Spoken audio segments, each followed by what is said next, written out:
नमस्कार साथियों, जियो sapiens academy के इस ऑनलाइन प्लेटफॉर्म पर आप सबका स्वागत है, अभिनंदन है। उम्मीद करता हूँ आप लोग भी अच्छे होंगे और दिसंबर 2024 का जो नेट का एग्ज़ाम होने वाला है उसके लिए अभी से ईमानदारी के साथ आप लगे होंगे। तो साथियों, दिसंबर 2024 जो नेट का एग्ज़ाम होने जा रहा है, अपन लोग उसको पूरा टारगेट करेंगे।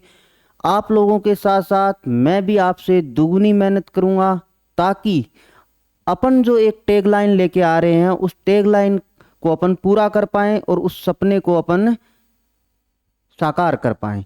तो वो अपनी टैगलाइन होगी अब की बार 200 पार। यानी अब की बार अपन लोग जो 300 नंबर है पूरे पेपर में, उसमें से अपन 200 नंबर हर हालत में लेके आएंगे। किसी भी सूरत में नहीं छोड़ने वाले। 300 में से 200 नंबर हर हालत में बनने चाहिए। उसके लिए मैं क्या कर सकता हूँ और आप किस तरह से अपनी ईमानदारी के साथ मेहनत कर सकते हो, वो भी अपन डिस्कस करेंगे। तो सबसे पहले मैं आपको बता दूं कि 2013 से लेकर और 2024 जून तक जितने भी पेपर हुए हैं नेट के, उन सब PYQs का मैं डिटेल सॉल्यूशन के साथ आपको यूट्यूब पर लेकर आऊँगा रेगुलर। उसके साथ साथ जो नेट का फर्स्ट पेपर है, नेट का जो फर्स्ट पेपर है उसके लिए भी पूरी की पूरी 10 यूनिट के लिए अपन लेक्चर लेकर आ रहे हैं जल्द ही यूट्यूब के ऊपर। तो वहां से आप टेंशन मत लीजिए, वो 10 की 10 यूनिट आपको फर्स्ट पेपर के लिए करवाएंगे। उसके साथ साथ 2013 से लेकर 2024 तक जितने भी पेपर हो रखे हैं नेट के, उन सब का अपन डिटेल सॉल्यूशन के साथ डिस्कस करेंगे। तो इसके अंदर क्या है, इसके अंदर लगभग 50 से 60% चीज़ें आपकी कवर हो जाएगी और बाकी थोड़ी बहुत मेहनत बचती है वो आपको करनी ही है। और आपको मैं एक सूचना भी दे देता हूँ कि 23 सितंबर को अपने जियो सैपियंस एकेडमी के एप्लीकेशन पर नेट JRF दिसंबर 2024 के लिए टेस्ट सीरीज शुरू हो रही है। इसको आप टेस्ट सीरीज नहीं कह सकते क्योंकि ये डेली प्रैक्टिस प्रोग्राम है। रोजाना आपको शेड्यूल के अकॉर्डिंग टॉपिक से टेस्ट मिलेंगे, ऑब्जेक्टिव क्वेश्चंस मिलेंगे। उनमें दोनों माध्यम के लिए होगा, हिंदी और इंग्लिश के लिए, और पूरा का पूरा डिटेल सॉल्यूशन। मैं वहाँ पे इतना डिटेल में सॉल्यूशन डाल रहा हूँ ताकि आप लोगों को उस टॉपिक से दाएं बाएं की भी चीज़ें हैं वो वहीं कवर हो जाए। तो आप इस चीज़ के लिए कतई चिंता मत करें। इस पूरे के पूरे प्रोग्राम के लिए मैं अपनी ईमानदारी से मेहनत कर रहा हूँ। अब आपको ईमानदारी से अपना जो भी आपकी भूमिका है उसको निभाना है। और दूसरी बात मैं आपको यही बता देता हूँ, आज से डेमो टेस्ट शुरू हो जाएंगे। 19, 20 और 21 3 दिन 3 डेमो टेस्ट आपको जियो सैपियंस एकेडमी के ऐप पे मिल जाएंगी। और इसके साथ साथ कुछ विद्यार्थियों का मैसेज मिलता है कि सर फलान टॉपिक हमें को नहीं मिल रहा, ये टॉपिक हमें किताब से नहीं मिल पा रहा। तो उसके लिए भी मैंने जो जियो सैपियंस एकेडमी का टेलीग्राम चैनल है, जियो सैपियंस एकेडमी का जो टेलीग्राम चैनल है, उसके ऊपर मैं आपको PDF के रूप में प्रोवाइड करवा दूंगा। ठीक है, आप टॉपिक का मुझे मैसेज कर दीजिएगा कि सर फलाना टॉपिक हमें नहीं मिल रहा, तो मैं उस पूरे के पूरे टॉपिक का आपको PDF वहाँ पे प्रोवाइड करवा दूंगा। तो ये पूरा का पूरा प्रोग्राम है। इस टैगलाइन को ध्यान में रखते हुए अभी से तैयारी में ईमानदारी के साथ जुट जाओ। जून वाले का क्या परिणाम आना है वो आता रहेगा, 15-20 दिन जितना भी NTA टाइम लेता है, लेकिन जब तक JRF नहीं हो जाती तब तक पीछा नहीं छोड़ना है। अब की बार 200 पार के साथ अभी से जुट जाओ, मेहनत करो, ईमानदारी के साथ लग जाओ। तो ये पूरा का पूरा प्रोग्राम है। और इसी कड़ी के अंदर अपन लोगों ने क्या है कि जून में जो पेपर कैंसिल हुआ था, जो 18 जून को एग्जाम हुआ था, उसका अपन ने जियोमॉर्फोलॉजी भू आकृतिक विज्ञान के 11 क्वेश्चन डिस्कस कर लिए थे। अब उससे आगे अपन जलवायु विज्ञान और समुद्र विज्ञान के आज क्वेश्चन डिस्कस करेंगे।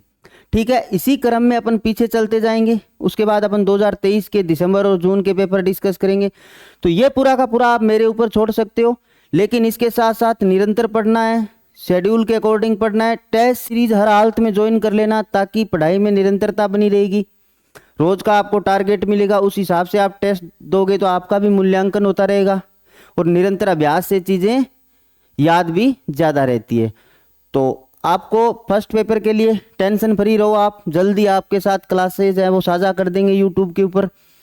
और अब अपन आज है जो जून 18 जून को जो एग्ज़ाम हुआ था उसके जलवायु विज्ञान और समुद्र विज्ञान के क्वेश्चन डिस्कस कर लेते हैं। ठीक है, तो पहला क्वेश्चन आपके स्क्रीन पर मौजूद है। पहला क्वेश्चन था, सुमेलित करना था। सूची फर्स्ट और सूची सेकंड दे रखी थी, उसमें कोपेन का जलवायु वर्गीकरण था, उसमें इधर आपको संकेत यानी अक्षर दे रखे थे अंग्रेजी के वर्णमाला के, और इधर कोपेन की जलवायु प्रकार दे रखा था। तो उसमें आपको पूछा गया था कि AW, BS, CS और EF ये जलवायु कहाँ कहाँ मिलती है। तो अब मैं आपको यहाँ बता देता हूँ, जब आपके सामने छोटा W और छोटा S हो, तो छोटा W होता है उसके अंदर विंटर ड्राई होता है, यानी सर्दी के अंदर जो है वो शुष्क रहता है और गर्मी के अंदर बारिश होती है। ठीक है, और जब छोटा S लिखा हो तो उसका मतलब होता है समर ड्राई, यानी गर्मी के अंदर बारिश नहीं होती, सर्दी के अंदर बारिश होती है। अब अपने एकमात्र एक टाइप की जलवायु जिसके अंदर सर्दी में बारिश देखने को मिलती है, गर्मी में नहीं होती, वो कौन सी है? भूमध्य सागरीय है, अपन लगातार पढ़ते आ रहे हैं। ठीक है, तो इसके अंदर एक ऑप्शन दे रखा है CS, सी के आगे छोटा S है यानी समर ड्राइव है, तो CS को आप भूमध्य सागरीय जलवायु के साथ मैच करना है अपने को। तो ये देखो, शुष्क ग्रीष्म यानी ग्रीष्म काल है वो शुष्क है, युक्त उपोष्ण जलवायु। ठीक है, तो CS ये हो जाएगा। इसके बाद दे रखा था AW यानी विंटर ड्राई। ठीक है, यानी गर्मियों में बारिश होती है, तो उष्ण कटिबंधीय सवाना हो जाएगा इसके अंदर। ठीक है, अब ये जो बड़ा S होता है, बड़े S का मतलब होता है स्टेपी। ठीक है, और जो बड़ा W होता है उसका मतलब होता है शुष्क जलवायु। ठीक है, जिसको अपन B के साथ, इन दोनों अक्षर को B टाइप की जलवायु उसके साथ यूज करते हैं। BS स्टेपी हो जाएगा और BW है जो शुष्क जलवायु हो जाएगा।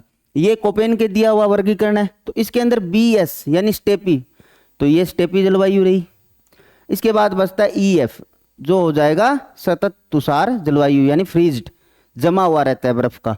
ठीक है, तो इस प्रकार A में 4, B में 1, A में 3, B में 1 और C के अंदर हो जाएगा 4 और D में 2। तो ये राइट आंसर हो जाएगा। और नीचे मैंने इसके साथ टेबल भी मेंशन कर दी है, पूरी की पूरी टेबल। ये मैं PDF आपके साथ शेयर कर दूंगा टेलीग्राम चैनल पर। जियो सैपियंस एकेडमी का जो ऑफिशियल चैनल है उसको ज्वाइन कर लीजिएगा आप।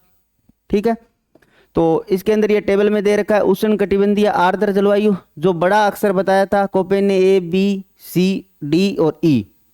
ठीक है, इसके साथ बाद में F भी बताया था। इसके बाद जलवायु के प्रकार दे रखे हैं इधर, और इधर जो है संकेताक्षर दे रखे हैं जो भी अंग्रेजी वर्णमाला के हैं, इधर लक्षण दे रखे हैं उनके। ठीक है, तो ये आप टेबल देख लेना। वैसे लगातार आप कोपेन और थॉर्नथवेट के जो जलवायु वर्गीकरण है वो पढ़ते ही आ रहे हो, तो इसमें तो अपन क्यों टाइम वेस्ट करें। अगला सवाल देखते हैं। ठीक है, अगला सवाल है, निम्नांकित में से कौन सा नियम विद्युत चुंबकीय वर्णक्रम यानी इलेक्ट्रोमैग्नेटिक स्पेक्ट्रम के विभिन्न भागों में से किसी वस्तु द्वारा विकिरणित विकिरण की मात्रा के बारे में अंतर्दृष्टि प्रदान करता है। अब ये क्या 4-5 नियम है, इन 4-5 नियमों को आपको ध्यान रखना होगा। देखो, ये तो प्लैंक का नियम है। ठीक है, इसमें राइट आंसर प्लैंक हो जाएगा। लेकिन एक वेन का भी नियम है, इसको भी थोड़ा सा आप ध्यान में रखना होगा। अपन चारों ऑप्शन डिस्कस करेंगे। ठीक है, तो वेन का नियम क्या है कि किसी वस्तु से ऊष्मा का विकिरण जिन तरंगों से सबसे अधिक होती है उनका वेवलेंथ वस्तु के परम ताप का प्रतिलोमानुपाती होता है। ये वेन का नियम है। ठीक है, इसके बाद बात करें तो स्टीफन बोल्ट्जमैन का नियम है कि किसी वस्तु से विकिरण द्वारा निकली हुई ऊष्मा की मात्रा उस वस्तु के परम ताप के चौथी घात की समानुपाती होती है। यानी कोई भी वस्तु है उसके विकिरण द्वारा जो ऊर्जा निकलती है वो उसकी वस्तु के परम ताप के चौथी घात के समानुपाती होती है। ठीक है, ये किसका नियम है? ये स्टीफन बोल्ट्जमैन का नियम। ठीक है, इसके बाद अगर बात करें तो किरचॉफ का दे रखा है, हालांकि ऑप्शन में क्या है किरचॉफ लिख रखा है, लेकिन ये एक ही विद्वान का नाम है। ठीक है, किरचॉफ का नियम, ये नियम क्या कहता है? किरचॉफ का नियम कि जिन वस्तुओं की शोषण शक्ति अधिक होती है उनकी विकिरण शक्ति भी उस अनुपात में अधिक होती है। देखो, कोई भी वस्तु है जितना सौर विकिरण को अवशोषण करेगी वो उतना ही ज्यादा विकिरित भी करेगी विकिरणों को। ठीक है, तो ये बहुत आसान सा किरचॉफ का नियम है। तो आपको क्या है, इन तीनों नियमों को ध्यान में रखना है, किरचॉफ का, स्टीफन का और वेन का। इसके साथ साथ प्लैंक का नियम तो पूछ ही रखा है। तो ये चारों नियम आपको ध्यान रखने हैं, इनसे बार बार सवाल आ रहा है, कभी किसी का नियम दे दिया जाता है कभी किसी का। तो क्या ज़्यादातर विद्यार्थी गलत करते हैं, तो इसको तो रट ही लो आप, इन चारों नियमों को। ठीक है, अब चलते हैं नेक्स्ट सवाल पे।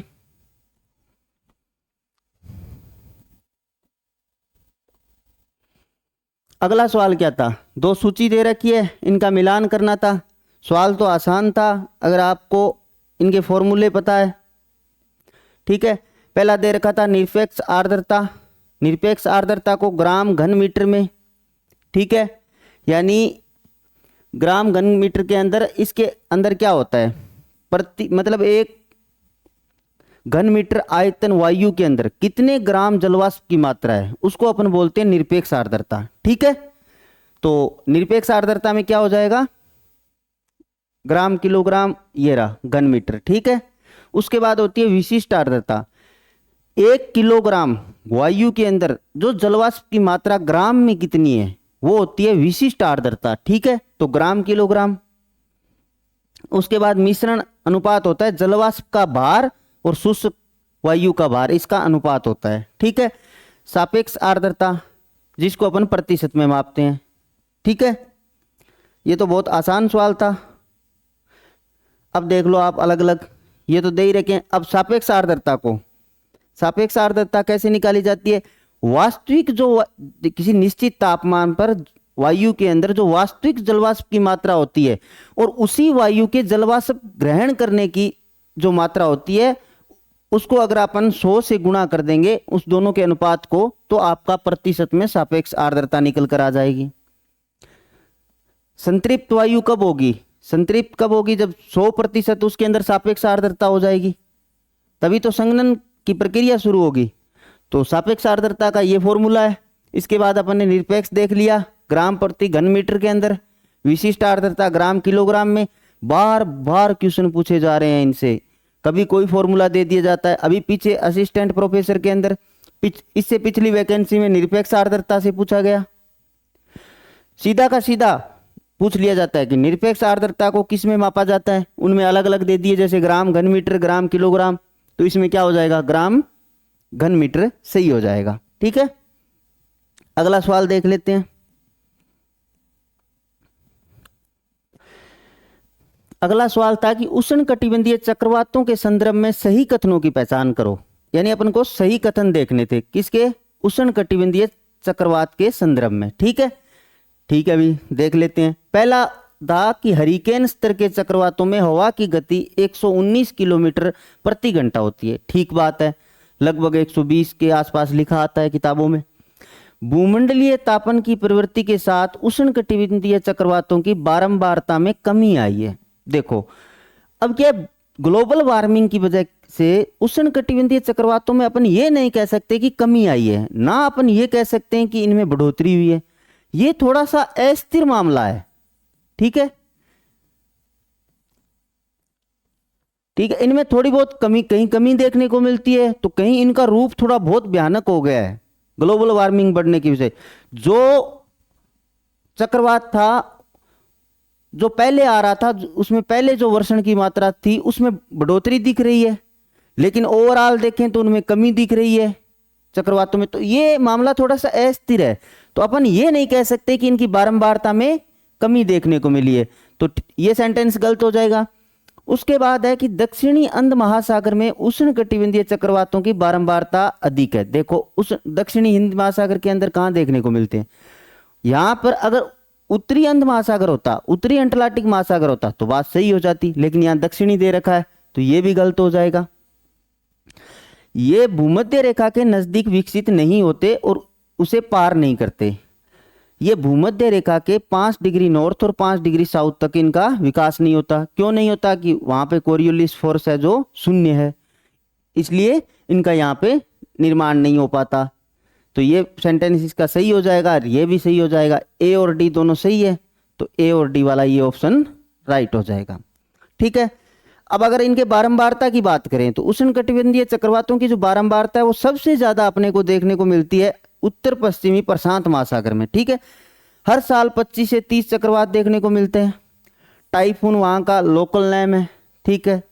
जो उष्णकटिबंधीय चक्रवात को अलग अलग नाम है उनके सबके, तो उनको भी थोड़ा ध्यान में रखना हर जगह। उसके बाद अगर बात करूं मैं उत्तरी अंटार्कटिक के अंदर, उसके बाद सबसे ज़्यादा देखने को मिलते हैं फिर भारतीय महासागर। भारतीय महासागर मतलब हिंद महासागर के अरब सागर और बंगाल की खाड़ी में ये चक्रवात देखने को मिलते हैं। ठीक है। आगे से अगर क्वेश्चन घुमा फिरा के पूछ ले तो सबसे ज़्यादा कहाँ हो जाएगा? उत्तर पश्चिम प्रशांत महासागर, उसके बाद उत्तरी अंटार्कटिक और फिर अपने वाला हिंद महासागर आ जाएगा। ठीक है। कोई दिक्कत नहीं है यहाँ तक। चलें आगे। ये लो भी अगला सवाल आपके स्क्रीन पे मौजूद है। अगला सवाल था कि निम्नलिखितों को उनकी एल्बिडो के अनुसार अवरोही क्रम में व्यवस्थित कीजिए। अब क्या था, यहाँ 4 चीजें दे दी कि अब इनसे एल्बिडो यानी परावर्तित मात्रा, जो सौर किरणें होती है, सौर विकिरण होती है, उनको बिना अवशोषण किए परावर्तित कर दिया जाता है, अंतरिक्ष में वापस यूं का यूं ही भेज दिया जाता है। उसको क्या बोलते हैं? उसको एल्बिडो कहा जाता है। अब एल्बिडो की मात्रा अवरोही क्रम में यानी सबसे ज्यादा से कम की तरफ इनको व्यवस्थित करना है। तो यहाँ कौन कौन से जल दे रखा है, मेघावरण दे रखा है, नवपात, बर्फ दे रखी है, रेत। तो आप पढ़ते ही आ रहे होंगे, जो फ्रेश स्नो होता है उसका सबसे ज्यादा होता है सी। अगर यहाँ आपको 2 ऑप्शन में मिल रहा है पहले नंबर पर। ठीक है। तो उसके बाद आएगा मेघावरण, बी यहाँ है, बी यहाँ भी है। फिर उसके बाद आएगी सैंड, रेत, यानी जल का सबसे कम होता है। ठीक है। जहां आपको जल दिख जाए तो जल को लास्ट में रखना, क्योंकि जल से परावर्तित जो किरणें हैं वो सबसे कम होती है। जल ज्यादा अवशोषण करता है किरणों का, तो जल सबसे लास्ट हो जाएगा। तो इसमें ए सबसे लास्ट में, तो इसका मतलब ये ऑप्शन इसका राइट हो जाएगा। अब इसका थोड़ा सा देख लेते हैं अलग अलग। देखो यहाँ लिख भी रखा है एल्बिडो के अनुसार अवरोही क्रम, फ्रेश स्नो का सबसे ज्यादा होगा, उसके बाद मेघावरण, फिर रेत और फिर जल। ठीक है। यहाँ पे मेंशन भी कर रखा है कि एल्बिडो किसे कहते हैं। ठीक है। तो एल्बिडो किसे कहते हैं? कि किसी सतह द्वारा परावर्तित होने वाली सौर विकिरण का माप है जो एल्बिडो है। ठीक है। जिसको हिंदी में कहीं धवलता भी लिखा आता है, कहीं सीधा एल्बिडो भी लिखा आ जाता है। ठीक है। कोई दिक्कत नहीं है यहाँ पर। चलो अगले सवाल पे चलते हैं। अगला सवाल था कि निम्नलिखित शहरों को ग्रीष्म ऋतु में डे लाइट दिवालोक की अवधि के अवरोही क्रम में व्यवस्थित करना था। अवरोही क्रम में। ठीक है। तो अब क्या है कि आपको ये चीज थोड़ा सा ध्यान में रखना होगा। ध्रुव पर क्या होता है? 6 महीने का दिन और 6 महीने की रात। और भूमध्य रेखा पर क्या होता है? भूमध्य रेखा पर दिन और रात बराबर रहते हैं, 12-12 घंटे के। ठीक है। और ध्रुव पर क्या होता है? 90 डिग्री पर 6-6 महीने का होता है। अब जब सूर्य उत्तरायण होगा तो यहाँ पे 6 महीने का दिन होगा 90 डिग्री पे। ठीक है। और दक्षिण ध्रुव पर 6 महीने के लिए रात होगी। अब सूर्य क्या है 23.5 डिग्री तक आता है, उसके बाद वापस दक्षिण की ओर दक्षिणायन की तरफ मुड़ जाता है। तो यहाँ क्या है कि अपने को इन्होंने पूछा डे लाइट, तो अब डे लाइट यहाँ पर 12-12 घंटे का दिन रात भूमध्य रेखा से, और इधर जा रहे हैं। और देखो ग्रीष्म ऋतु का पूछा है, तो ग्रीष्म ऋतु में सूर्य उत्तरायण है तो ध्रुव पर 6 महीने का दिन है। अब यहाँ 6 महीने का दिन है और यहाँ 12 घंटे का दिन है भूमध्य रेखा पर। तो इधर से ध्रुव की तरफ जाएं तो बढ़ता जा रहा है डे लाइट का जो टाइम है, समय। तो अपने को क्या करना था? अपने को उनको उत्तर से दक्षिण एक क्रम में रखना था, उससे अपना पूरा का पूरा कैलकुलेशन निकल के आ जाता। अब सबसे उत्तर में जो होगा वहां पे डे लाइट सबसे ज्यादा होगी, और जो दक्षिण में भूमध्य रेखा की तरफ होगा उसमें डे लाइट सबसे कम होगी। तो अब यहाँ पे क्या है कि मॉस्को सबसे ऊपर है, रसिया के अंदर है, उसके बाद अगर अपन देखेंगे मैप पे तो उसके अंदर आपको चीन वाला जो संघाई है वो दिखने को मिलेगा उत्तरी पूर्वी दिशा के अंदर चीन में। फिर ढाका आ जाएगा बांग्लादेश का, फिर आ जाएगा चेन्नई अपने इंडिया का। तो CDBA, तो CDBA ये राइट आंसर हो जाएगा। और यहाँ मैंने मेंशन भी कर दिया है अलग अलग भी कहाँ कितने घंटे का दिन होता है। ठीक है, तो मास्को के अंदर 17 से 18 घंटे, संघाई के अंदर 14 से 15, ढाका के अंदर 13 से 14 और चेन्नई के अंदर 12 से 13 घंटे का। ठीक है, क्योंकि चेन्नई भूमध्य रेखा से थोड़ा सा ऊपर है। चलिए अब नेक्स्ट सवाल पे।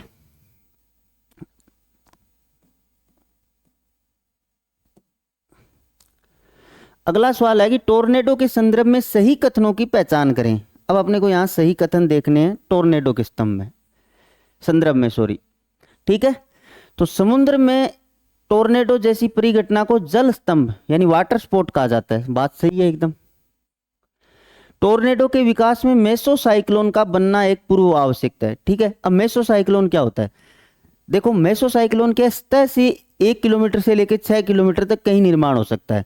जब हवा नमी आर्द्रता के साथ जब संवहन के द्वारा ऊपर उठती है तेज गति से, तो इस तरह से वो चक्राकार घूमती है। ठीक है, और वो चक्कर जो होता है वो संकीर्ण होता जाता है धीरे धीरे, और उसकी जो गति है वो बढ़ती जाती है। और जब ये पूरा का पूरा ऐसे सर्पिलाकार जो ये चक्कर बनता है, ये जब ये सतह से टच हो जाता है नीचे, तब तो ये टोर्नेडो का रूप ही ले लेता है। और पहले क्या है, ये सतह से थोड़ा ऊपर इसका निर्माण होता है, उसको क्या कहते हैं? उसको मेसोसाइक्लोन कहते हैं। ठीक है, उस प्रक्रिया को। और जब ये मेसोसाइक्लोन सतह से यानी समुद्री सतह से टच हो जाता है, तो उसके बाद ये टोर्नेडो का रूप ले लेता है। ठीक है, तो ये भी बात इनकी सही है। उसके बाद अगर बात करें, टोर्नेडो एक घुमावदार कीपाकार वायु स्तंभ को प्रदर्शित करता है और कपासी वर्षा मेघों से नीचे धरातल तक पहुंचती है। बात सही है, कपासी वर्षा मेघों का निर्माण होता है जहां तेज बारिश गर्जना के साथ यानी बिजली भी चमकती है, इस तरह से तेज बारिश होती है। यह भी बात सही है। जापान विश्व का सर्वाधिक टोर्नेडो प्रवण क्षेत्र है। ना जी ना, यह बात गलत है। क्यों? क्योंकि संयुक्त राज्य अमेरिका में पर्टिकुलर एक क्षेत्र का नाम टोर्नेडो एली रख रखा है, क्योंकि वहां पे टोर्नेडो बहुत ज्यादा आते हैं। वो कौन सा क्षेत्र है उसका भी थोड़ा सा डिस्कस कर लेते हैं। कभी पूछ लिया जाए कि टोर्नेडो एली कहाँ है, तो टोर्नेडो एली पर्टिकुलर क्षेत्र का नाम रख रखा है अमेरिका के अंदर, टोर्नेडो एली, जो कहाँ पे मध्य पश्चिम या आप कह लो दक्षिणी मध्य के अंदर है ये स्थान है। इसके अंदर कौन कौन से स्टेट आते हैं? तो इसके अंदर आता है Texas, Oklahoma, Kansas, Nebraska, Iowa और साउथ डकोटा। ये स्टेट इसके अंदर इस क्षेत्र में आते हैं जहां टोर्नेडो बहुत ज्यादा मात्रा में देखने को मिलता है। ठीक है, अब मैं आपके लिए यहां पे एक क्वेरी छोड़ रहा हूं, एक क्वेश्चन छोड़ रहा हूं। अब जो ये दो स्टेट है कंसास और नेब्रास्का, अपन भूगोल में इनको क्यों पढ़ते हैं और खास तौर से जियोमॉर्फोलॉजी में, ये आप मुझे कमेंट सेक्शन में बताओगे। ठीक है, और इसके अलावा कुछ देश और भी है जहां पर टोर्नेडो देखने को मिलता है, जिनमें से साउथ कनाडा हो गया, अर्जेंटीना हो गया, ऑस्ट्रेलिया हो गया और बांग्लादेश हो गया। और ये टोर्नेडो है, आप देख सकते हो किस तरह से एक जल स्तंभ के रूप में। ठीक है, चलिए अब आगे।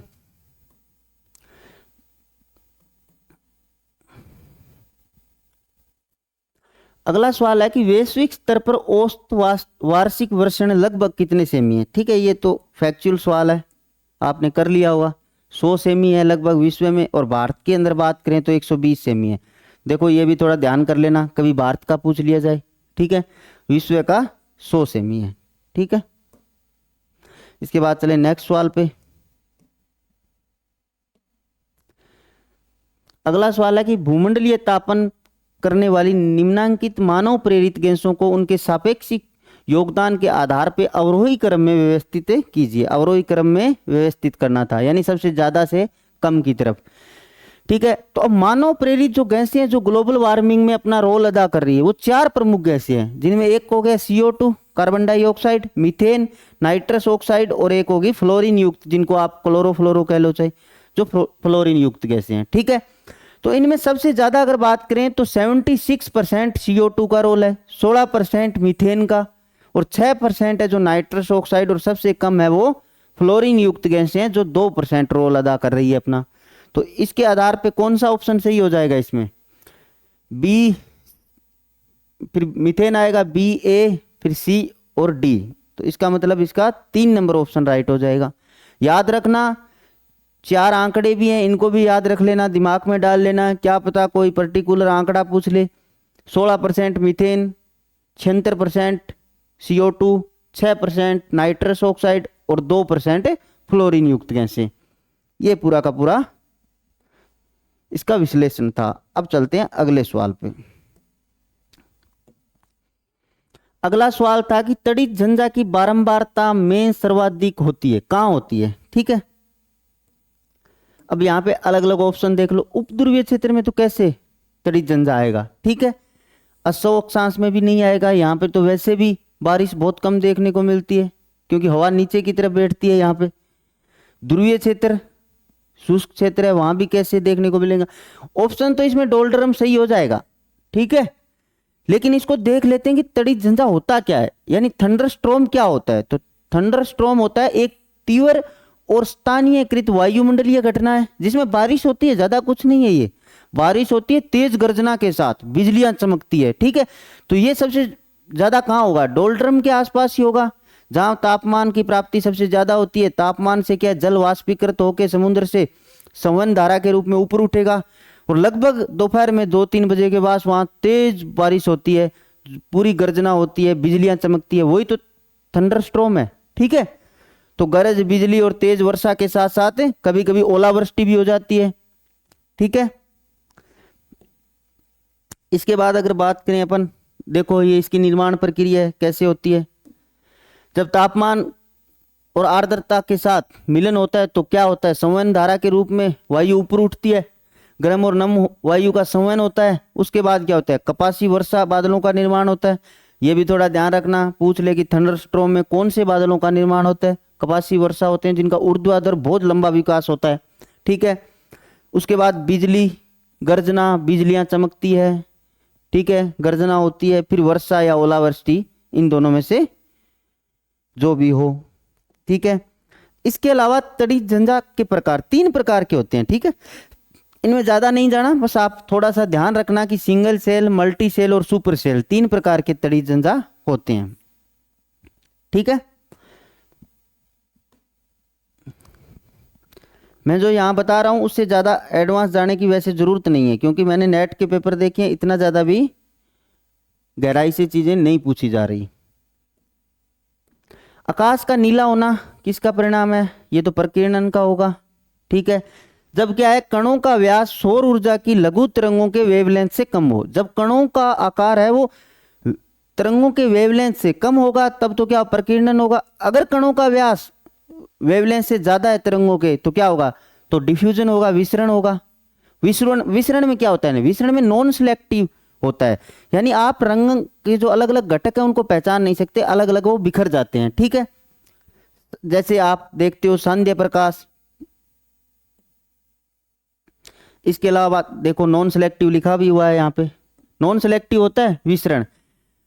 ये भी सवाल पूछा जाता है, कण का व्यास और उसके साथ जो तरंग है उसके वेवलेंथ के हिसाब से अलग अलग। ठीक है, कण का व्यास छोटा है अगर वेवलेंथ से तो क्या होगा? प्रकीर्णन होगा। अगर कण का जो व्यास है वो तरंग के वेवलेंथ से बड़ा है तो क्या होगा? विसरण होगा। तो विसरण के अंदर प्रकाश के विभिन्न घटक रंग अलग अलग नहीं होते, मतलब ठीक है, इनमें नॉन सिलेक्टिव होता है, आप पहचान नहीं सकते पर्टिकुलर रंग को। ठीक है, उसके बाद अवशोषण, जलवाष्प सबसे ज्यादा अवशोषण करता है। चले नेक्स्ट सवाल पे। अगला सवाल था कि झांसी के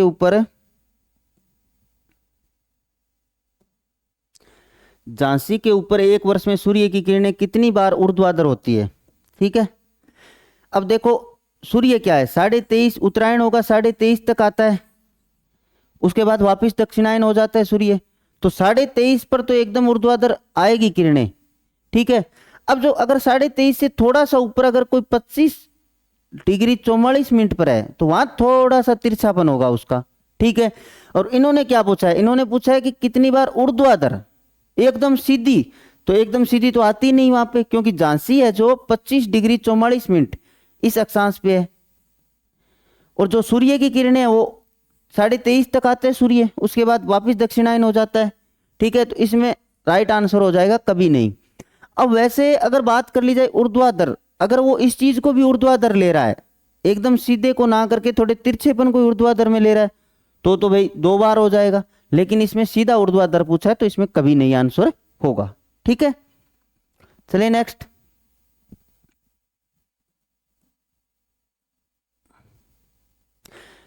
अगला सवाल है कि उस यंत्र को पहचानिए जिसका प्रयोग आर्द्रता के मापन के लिए किया जाता है।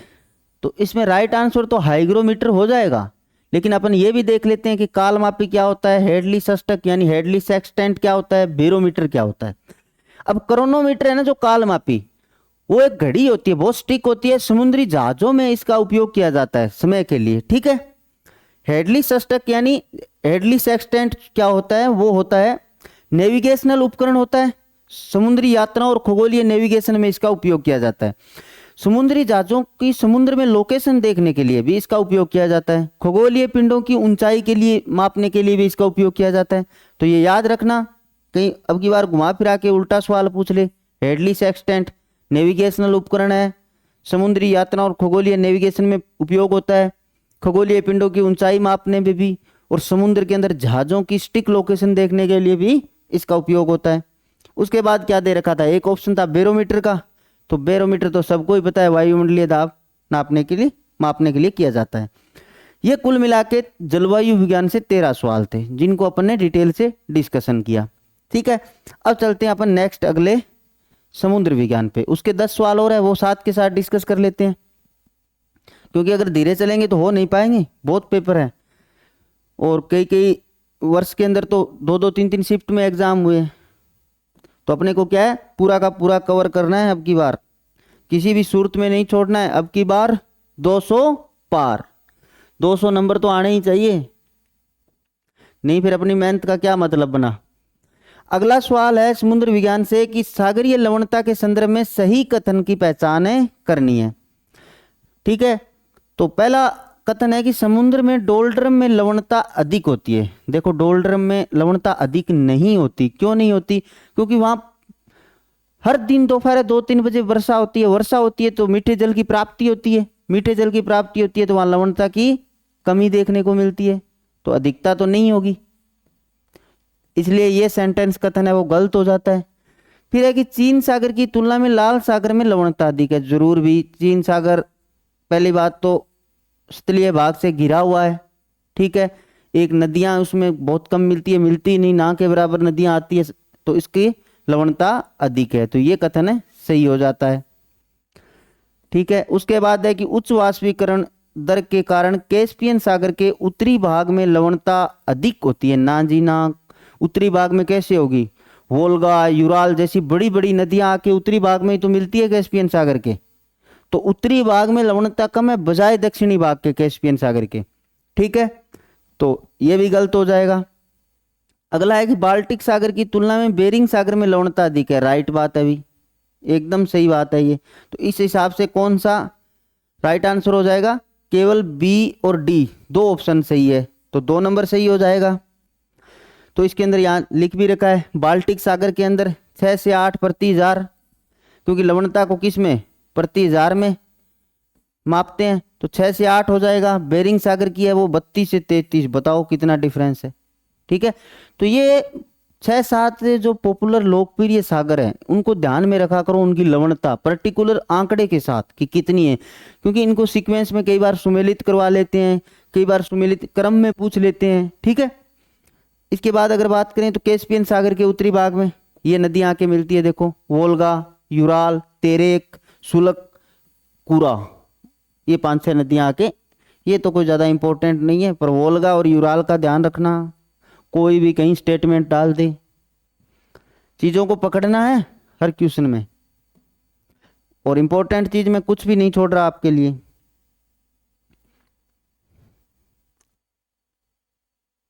अगला है कि हिंद महासागर के निम्नलिखित सामरिक जल डमरू नदियों के पूर्व से पश्चिम क्रम में व्यवस्थित करना है। ठीक है, पूर्व से पश्चिम में। तो पूर्व के अंदर पाक दे रखा है, हारमुज दे रखा है, बाब एल मंडेयो दे रखा है और मलका दे रखा है।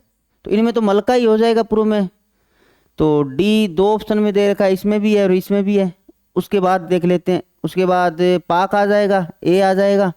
तो इसमें ए एक में ही, हालांकि 2 से ये सवाल तो आपका सही हो जाएगा, पर इनकी थोड़ी लोकेशन और देख लेते हैं कि वे कौन कौन से सागरों को मिलाती है और कौन से स्थलीय भागों को अलग करती है। तो सबसे पहले अगर मलका की बात करें तो मलका अंडमान सागर और दक्षिणी चीन सागर को जोड़ती है। ठीक है, और मलेशिया और सुमात्रा इंडोनेशिया का जो भाग है, द्वीप है, उसको अलग करती है। ठीक है, उसके बाद अगर बात करें पाक जल डमरू मध्य, तो पाक वाला है जो बंगाल की खाड़ी और मन्नार की खाड़ी को जोड़ता है, भारत और श्रीलंका को अलग करता है। ठीक है, उसके बाद अगर बात करें तो बाब अल मंडेयो जल डमरू, तो ये जो है वो लाल सागर और अदन की खाड़ी को जोड़ता है, और यमन और जिबूती या इरिट्रिया ये अफ्रीका महाद्वीप के हैं। ठीक है, और ये जो यमन है वो एशिया में है। ठीक है, इनको अलग अलग करता है। उसके बाद अगर बात करें हारमुज, हारमुज फारस की खाड़ी और ओमान की खाड़ी को जोड़ता है। ओमान लिख दो, यहाँ पर अगर अरब सागर भी लिखा जाए तो भी कोई बड़ी बात नहीं है, आगे अरब सागर वाला ही भाग है।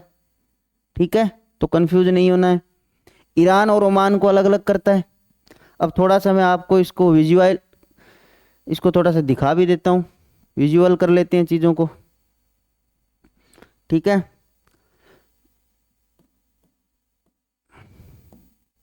ये देखो कितना शानदार मैप है। ठीक है, ये हो गया मलेशिया और ये भाग हो गया सुमात्रा वाला। ठीक है, इसके बीच में ये मलका है। ठीक है, इन दोनों को अलग करती है, और ये दक्षिणी चीन सागर है यहाँ पे, और इधर हो गया अंडमान सागर, इन दोनों को जोड़ती है। ठीक है, इधर देखो, ये देखो पाक स्ट्रेट। ठीक है,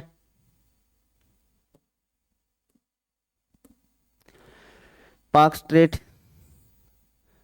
इधर मन्नार की खाड़ी होगी, ये नीचे इधर बंगाल की खाड़ी होगी, इन दोनों को जोड़ती है। श्रीलंका और इंडिया को अलग करती है, दोनों को, दोनों भागों को। ठीक है, इसके अलावा कौन सी थी, ये देखो बाब अल मंडेयो, ये रहा, ये यमन है, ये जिबूती है और ये इरिट्रिया है। ठीक है,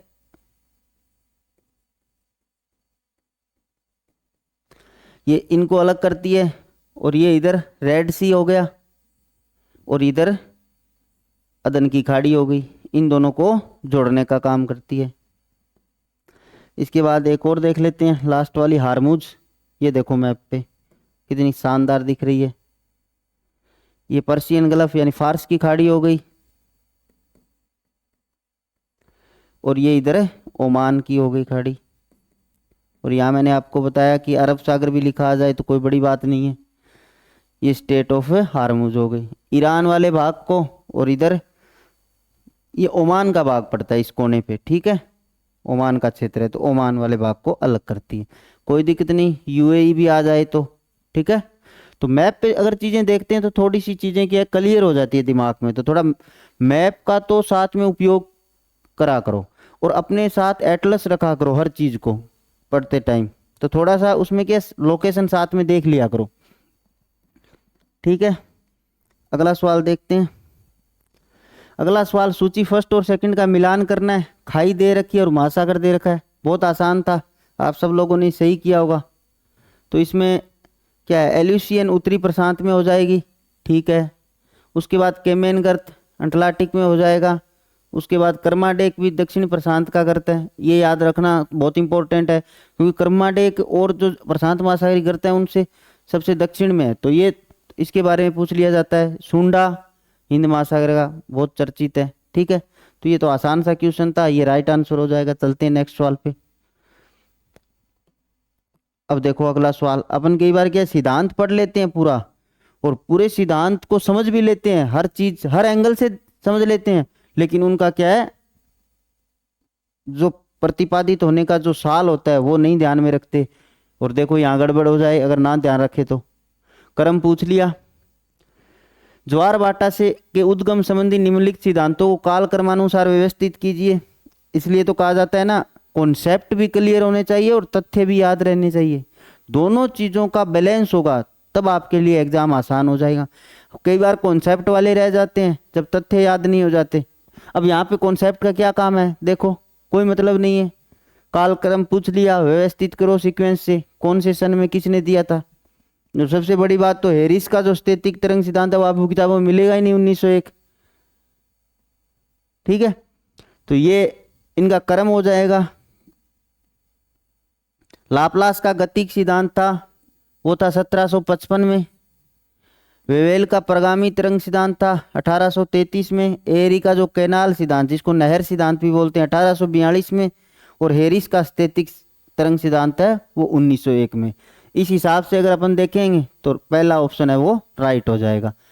तो इनका थोड़ा सा आपको कॉन्सेप्ट भी क्लियर रखा करो कोई भी मॉडल का, और उससे संबंधित कोई भी तथ्य है उसको छोड़ना नहीं है, गच्चा खा जाओगे नहीं तो। अब देखो मैं आपको कह रहा था कितने सवाल रिपीट होते हैं। अब जो मैं यहाँ मेहनत कर रहा हूँ वो ऐसे ही नहीं करा, मैंने बहुत पेपर एनालाइज किए। देखो ये सवाल आपका जो नेक्स्ट एग्जाम हुआ 18 जून के बाद, 18 जून को जो एग्जाम आपका कैंसिल हुआ, उसके बाद क्या हुआ, 28 अगस्त को एग्जाम हुआ आपका। और ये 18 जून वाले में सवाल आया है, और ये का ये सवाल एकदम हूबहू 28 वाले में रिपीट हो गया। ठीक है, तो देखो सवाल क्या है, तीव्रतम तथा सर्वाधिक गहरी भूविक्षेपी धाराएं समुद्र बेसिनों की सीमाओं पर पाई जाती है। तो ये पश्चिमी दिशाओं में पाई जाती है। कैसे, पृथ्वी है जो पूर्व से पश्चिम, पश्चिम से पूर्व की ओर घूमती है, तो जब वो घूमती है तो जल है जो पीछे रह जाता है। ठीक है, तो पश्चिमी जो महासागरों का पश्चिमी, और अगर महाद्वीपों का बात करें तो पूर्वी हिस्सा है, वहां पे जल इकट्ठा हो जाता है। जब पूर्व से पश्चिमी दिशा की ओर पृथ्वी घूमती है तो वहां जल जब इकट्ठा हो जाएगा, जल का स्तर ऊंचा आ जाएगा, तो वहां से क्या धाराएं चलती है। जैसे आपने देखा होगा गल्फ स्ट्रीम हो गई, फ्लोरिडा की हो गई, ब्राजील धारा हो गई, क्यूरेशियो हो गई, ये सारी धाराएं कहाँ चलती है, ये समुद्र बेसिन के पश्चिमी दिशा में तो चलती है। और अगर बात करें महाद्वीपीय भाग की तो उसकी पूर्व दिशा में चलती है। लेकिन अपने यहाँ समुद्र बेसिन के हिसाब से दिशा पूछिए तो पश्चिमी हो जाएगा। थोड़ा सा कॉन्सेप्ट वाला सवाल था, अगर थोड़ा सा अगर आपने दिमाग पे जोर दिया हो तो, ज्यादा मुश्किल सवाल नहीं था।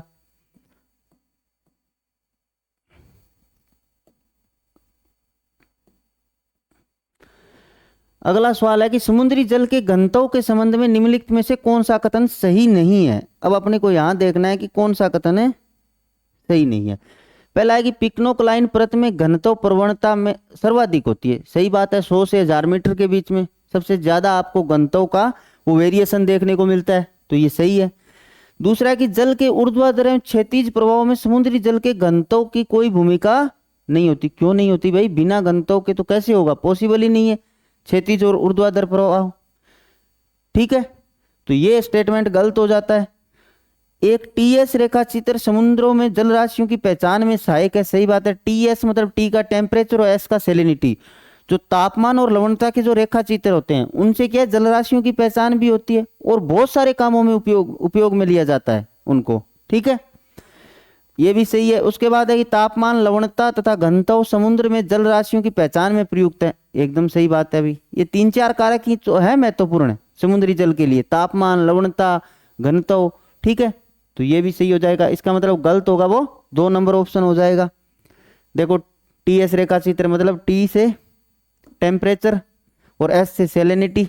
ठीक है, अब यहाँ गच्चा खा जाए आदमी की, यार टीएस रेखा चित्र कौन से होते हैं। अब देखो कितना शॉर्ट में काम लिया अगले ने एग्जामिनर ने। टी का मतलब टेम्परेचर और एस का मतलब सैलिनिटी। पिक्नोक्लाइन 100 मीटर से 1000 मीटर तक होती है। समुद्री जल के घनत्व में अचानक परिवर्तन देखने को मिलता है, खूब वेरिएशन देखने को मिलता है।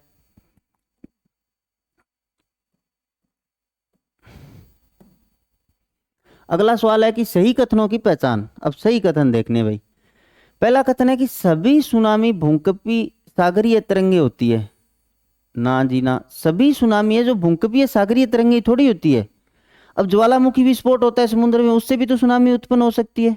अगर कोई समुद्र के अंदर लैंडस्लाइड हुआ है तो उससे भी तो हो सकता है। कोई बड़ा बर्फ की शिला गिर गई, उससे सुनामी पैदा हो जाती है। तो आप ये कैसे कह सकते हो कि सभी सुनामी, यहाँ ये लिखा जा सकता था कि लगभग सुनामी, तब तो ये सेंटेंस सही हो जाता, लेकिन यहाँ सभी सुनामी लिख दिया तो इसलिए ये गलत हो जाता है। ठीक है, उसके बाद सुनामी जैसे जैसे तट की ओर बढ़ती है इसका वेग तो कम होता है और तरंगों की ऊंचाई अत्यधिक बढ़ जाती है। ये बात एकदम सही है, वेग कम हो जाता है क्योंकि उसकी दूरी जो तय करके आती है वेग तो कम होगा, और जैसे ही उसके सामने कोई अवरोध आएगा तट का तो उसका क्या है, हाइट बढ़ जाएगा। आप अगर समुद्र तट पे कहीं गोवा बीच वगैरह पे घूमने गए होंगे तो आपने देखा होगा कैसे लहरें आती है और अचानक से आके तट के पास हाई जंप करती है ऊंचाई के साथ, वही तो। और नहीं गए तो घुमा करो भाई, गोवा चेन्नई जैसे तट हैं, केरल के तट, उन पे घूम के आओ भाई। कितना बढ़िया मौका मिला है कि भारत जैसे देश में आपको जन्म मिला है, जहाँ पे आपको समुद्र भी देखने को मिलता है, रेगिस्तान भी मिलता है, हिमालय जैसे पहाड़ ऊंचे ऊंचे। मतलब एक विद्वान ने तो यहाँ तक कहा है कि भारत में आ जाओ और आप पूरी दुनिया की जो क्लाइमेट है उसका अवलोकन कर लो और भारत में रह लो, एक ही बात है, हर प्रकार की जलवायु आपको यहाँ पे मिलेगी। तो घूमना भाई जो नहीं घूम के है, लेकिन दिसंबर वाले पेपर के बाद, दिसंबर का पेपर हो जाए फिर घूमने जरूर जाना एक बार, ठीक है। तो अगला था कि आधुनिक सुनामी चेतावनी प्रणाली समुद्र तल भूकंप मापी नीमगन उपकरणों या उपग्रहों पर निर्भर है। बात सही है, ठीक है। अगला था कि खुले समुद्र में अति प्रवणता के अभाव और सुनामी तरंगों की लंबी अवधि के कारण धीमा तथा अपेक्षित शीर्ष उभार होता है। बात एकदम सही है, खुले समुद्र होते हैं ना, खुले समुद्र, उनमें आप सुनामी का लहरों का एहसास नहीं कर सकते, वो एकदम आपको सपाट चलती हुई दिखेगी, ठीक है। सुनामी तरंग लंबी अवधि और लंबा समय काल होता है खुले समुद्र में, धीमी और अप्रत्यक्ष शीर्ष उभार, यानी आप उसके शीर्ष उभार को तय नहीं कर पाओगे कि कितना शीर्ष उभार है। जब वही तरंगे समुद्र तट के नजदीक आएगी तब आपको पता चलेगा ये कितनी भयानक थी, ठीक है। तो ये भी सही हो जाएगा। इसमें बी, सी और डी पहला गलत हो जाएगा, तो बी सी डी वाला ऑप्शन इसमें राइट आंसर हो जाएगा।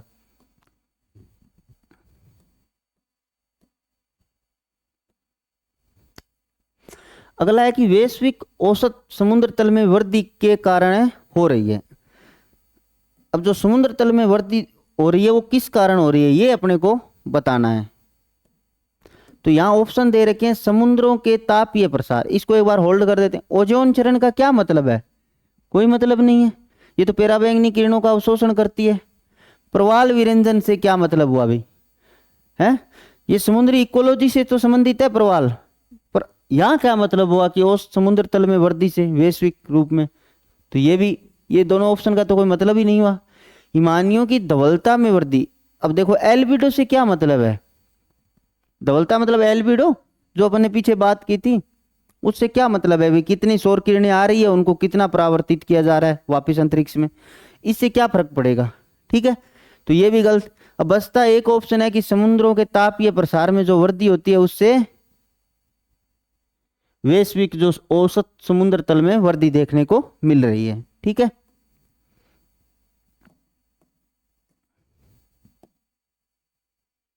अगला सवाल है कि औसत समुद्र तल से ऊंचाई मापने के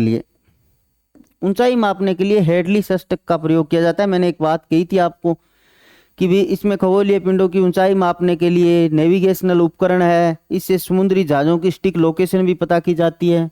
तो इसमें हेडली सस्टक सही हो जाएगा। इनको अपन ने चर्चा कर ली, बैरोमीटर वायुमंडलीय दाब के लिए, कालमापी स्टिक घड़ी है, साइनोमीटर ये अब एक नया आ गया, इसको भी देख लेते हैं। आकाश के नीले रंग की तीव्रता मापने के लिए इसका प्रयोग किया जाता है और कई बार परीक्षा में पूछा भी गया है, घूम के आ जाता है क्वेश्चन की, आकाश के नीले रंग की तीव्रता मापने के लिए कौन से यंत्र का प्रयोग किया जाता है, अलग अलग डाल दिए जाते हैं, तो वो होगा साइनोमीटर आपका राइट आंसर। और हेडली सस्टक कोणीय ऊंचाई मापता है भी ये, ठीक है, ये भी ध्यान रखना।